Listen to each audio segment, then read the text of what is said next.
इस दुनिया में इंसान का सबसे बड़ा दुश्मन कौन होता है? आप बता सकते हैं या कोई अंदाजा लगा सकते हैं कि इस दुनिया में इंसान का सबसे बड़ा दुश्मन कौन होता है?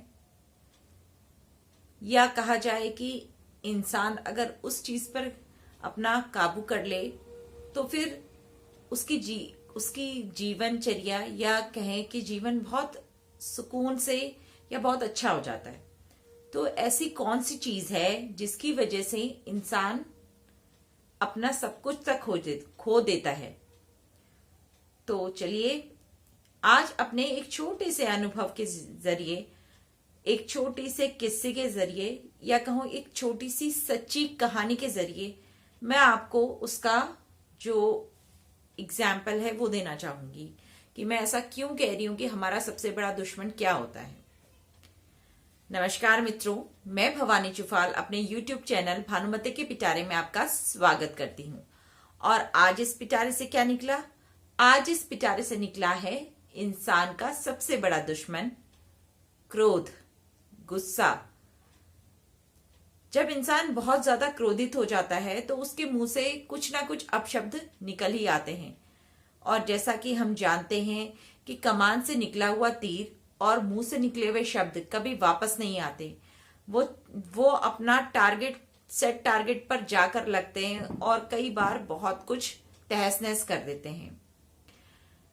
आज जो मैं किस्सा आपको सुनाने जा रही हूं, उस समय मैं इतनी एज नहीं थी, मेरा अनुभव भी इतना नहीं था, मेरा एक्सपीरियंस भी इतना नहीं था। ये कहानी है आज से 10 साल पहले, 10 से 11 साल पहले की बात है।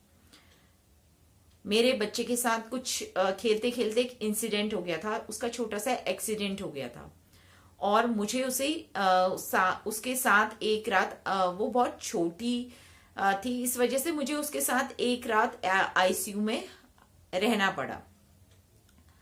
तो वो रात जो थी उसने मुझे उस समय भी सोचने पर बहुत मजबूर किया था।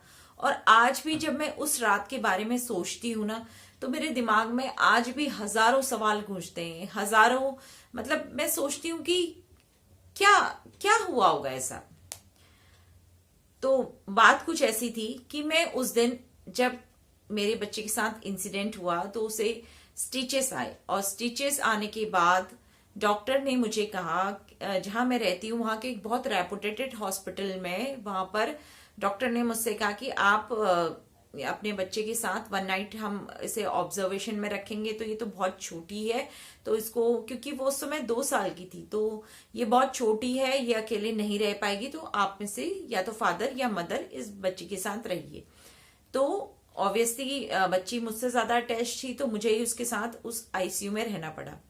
जस्ट मेरे बगल वाले बेड पर एक पेशेंट था, और पेशेंट बहुत ज्यादा एजेड नहीं था। अब बिलीव नहीं करेंगे, वो 18 साल का एक लड़का था और उसकी हालत ये थी कि वो ना अपना नेक हिला पा रहा था, ना अपने हाथ पैर हिला पा रहा था। वो सिर्फ आंखों से हमें देख रहा था और उसकी आंखों से आंसू बह रहे थे, पर वो कुछ बोल भी नहीं पा रहा था। उसकी ये हालत देखकर मतलब मेरे मन में बड़े सवाल उठे, क्या इसका एक्सीडेंट हुआ या फिर क्या प्रॉब्लम हुई, क्या हुआ, क्या इसके साथ ऐसा हुआ कि ये ऐसे बेड पर एक जिंदा लाश की तरह पड़ा हुआ है और बस रिएक्शन दे रहा है, बट वो कुछ कह नहीं पा रहा था। जब वो मुझे और मेरी बेटी को पास देख रहा था, हम दोनों को एक दूसरे के साथ अटैच्ड देख रहा था, जब मेरी बेटी तड़प रही थी या परेशानी हो रही थी, दर्द हो रही थी, तो जो मेरा प्यार पैम्पर मेरी बेटी के लिए देख रहा था, उसे देखकर वो तिरछी नजरों से वो हमें देख रहा था, गर्दन भी नहीं हिला पा रहा था और उसकी आंखों से बार बार टीयर्स आ रहे थे, आंसू आ रहे थे। ये देखकर मुझे बड़ा आश्चर्य हुआ। फिर वहां की एक नर्स से, क्योंकि ऑब्वियसली मुझे लोगों से इंटरेक्ट करने में ज्यादा प्रॉब्लम नहीं होती, मैं इजीली लोगों से बातचीत कर लेती हूँ, तो वहां पे एक नर्स थी। मैंने उनसे पूछा कि ये बच्चा तो काफी यंग लग रहा है, फिर इसके साथ हुआ क्या? तो जो उसने मुझे बताया वो सुनकर मैं शॉक रह गई, एटलीस्ट शॉक्ड भी रह गई और अंदर से बहुत ज्यादा डर भी गई। उस बच्चे की मदर ने उसे डांटा था, और डांटा किस बात पर? वो शायद चोरी छुपे सिगरेट पी रहा था, तो उसकी मम्मी ने उसको डांटा कि ये कोई उम्र नहीं है तुम्हारी सिगरेट पीने की, पढ़ाई पे ध्यान दो या समथिंग समथिंग, जो भी है डांटा।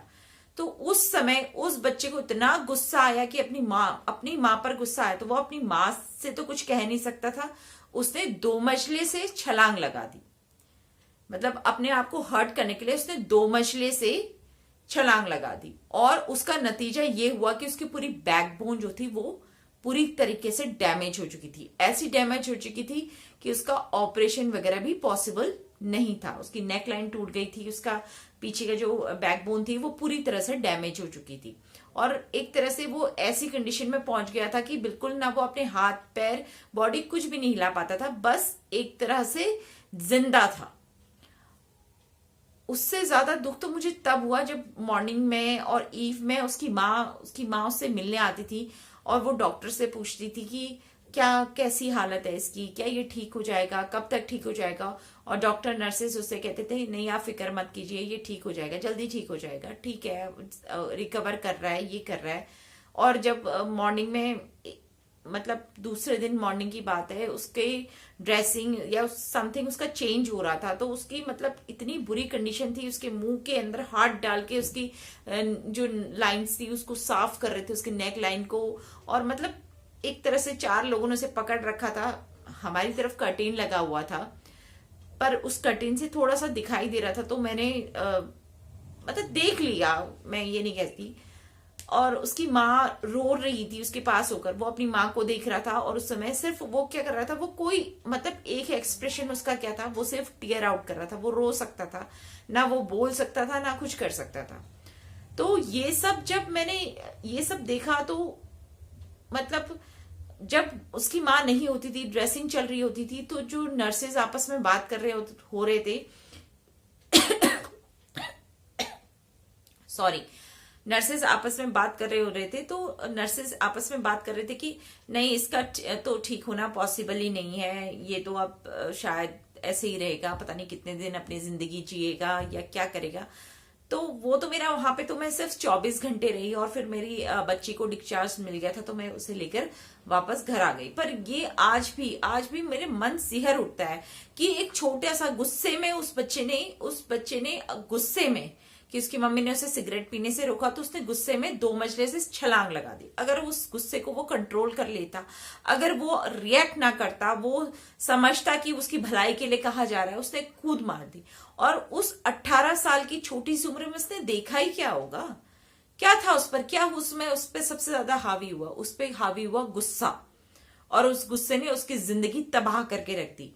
उसकी माँ जो रोज आके उसके पास रोती थी, क्या उसको फील नहीं हो रहा होगा, उस लड़के को फील नहीं हो रहा होगा कि मेरी माँ आ रही है, मेरे को देख रही है, मेरे पास बैठी है। बट वो अपनी माँ से एक सॉरी वर्ड तक नहीं अटर कर सकता था, वो बोल नहीं सकता था। ये कोई ऐसी कहानी नहीं है या मन घड़त कहानी नहीं, ये मेरी जिंदगी का वो एक्सपीरियंस है जो मतलब मैं चाहती हूं कि आज का यूथ इस बात को समझे। अगर पेरेंट्स किसी चीज के लिए डांटते हैं, समझाते, तो प्लीज उसको समझो बेटा, क्योंकि हम जिस रास्ते आप चल रहे हो उस रास्ते से हम आगे बढ़ चुके हैं। वहां पे कितने खतरे होते हैं, क्या प्रॉब्लम्स होती हैं, क्या सिचुएशंस होती हैं, ये सब पेरेंट्स को पता होता है, और वो ये चाहते हैं कि उनका बच्चा इस चीज से सेफली बाहर निकल आए, वो उसको कोई हानि ना हो। कोई भी पेरेंट्स अपने बच्चे को हार्म होते हुए नहीं देख सकते।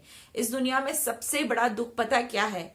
सबसे बड़ा दुख इस दुनिया में है कि माँ बाप अपने कंधे पर अपने बच्चों की अर्थी को ले जाएं, या उनसे पहले उनका बच्चा इस दुनिया को छोड़कर चला जाए। तो वो जो सिचुएशन थी, वो जो सरकमटेंसेस से, वो जो कंडीशन थी, आज भी मेरी आंखों के सामने घूमता है। मुझे नहीं पता वो बच्चा है या नहीं है, या मतलब क्या हुआ उसके साथ, मैंने कभी ना जानने की कोशिश की, पर मुझे नहीं पता। पर मैं इतना कहना चाहूंगी कि क्रोध, जो गुस्सा होता है, अगर हम थोड़ी देर शांति से उसको पी जाएं, गटक जाएं, तो हम बहुत मुसीबतों से खुद भी बच सकते हैं और अपनों को भी बचा सकते हैं।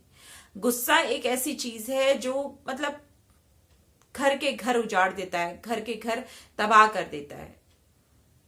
तो आज के यूथ से बस मैं इतना रिक्वेस्ट करना चाहूंगी कि बेटा, अगर आप लोगों से बच्चा, आप लोगों से कभी कोई चीज कही जाती है, तो वो पेरेंट्स का एक्सपीरियंस होता है। मानती हूँ टेक्नोलॉजी बदल रही है, समय बदल रहा है, पर हालात तो वही होते हैं ना, सरकमटेंसेस तो वही होते हैं ना। तो कभी थोड़ा सा अगर आपके पेरेंट्स आपको स्कोल्ड भी करते हैं तो प्लीज उसको नेगेटिवली मत लीजिए। आपके पेरेंट्स हैं, दर्द सहा है उन्होंने आपको परवरिश देने में, जन्म दुनिया में लाने में, तुम आपकी परवरिश देने में, आपके लिए कभी वो बुरा नहीं चाहेंगे। तो ये तो थी वो सच्ची कहानी जो आज भी मुझे झंझोड़ कर रख देती है, जिस बारे में, उस रात के बारे में जब भी मैं सोचती हूँ तो एक डर मेरे अंदर बैठ जाता है। मैं चाहती हूं कि ऐसा किसी और के साथ ना हो। सबसे पेनफुल सिचुएशन क्या थी कि उसकी माँ तो आती थी बट वो बच्चा अपनी माँ को एक सॉरी भी नहीं बोलता था। उसे पता था कि मैं अब नहीं, मतलब कितने दिन मैं ऐसे बेड पे रहूंगा या क्या हालत रहेगी, क्या वो रहेगा, उसको सब पता था कि अब मैं कभी वो लाइफ नहीं जी पाऊंगा। चलिए, ये तो थी एक छोटी सी सच्ची कहानी। ऐसी बहुत सारी जो मैं इस मीडियम से जो आप बातें मैं आपसे शेयर करती हूँ, उनमें से 60-70% ऐसी बातें होती है जो मैं अपनी लाइफ में फील कर चुकी हूँ। मैं उस रास्ते से गुजर चुकी हूँ। मैं कहीं ना कहीं जाने अनजाने उन चीजों को मैंने महसूस किया है और वही चीजें मैं आपके लिए लेके आती हूँ। तो इसी के साथ मैं चाहूंगी अगर आपको ये पसंद आए तो प्लीज, धन्यवाद।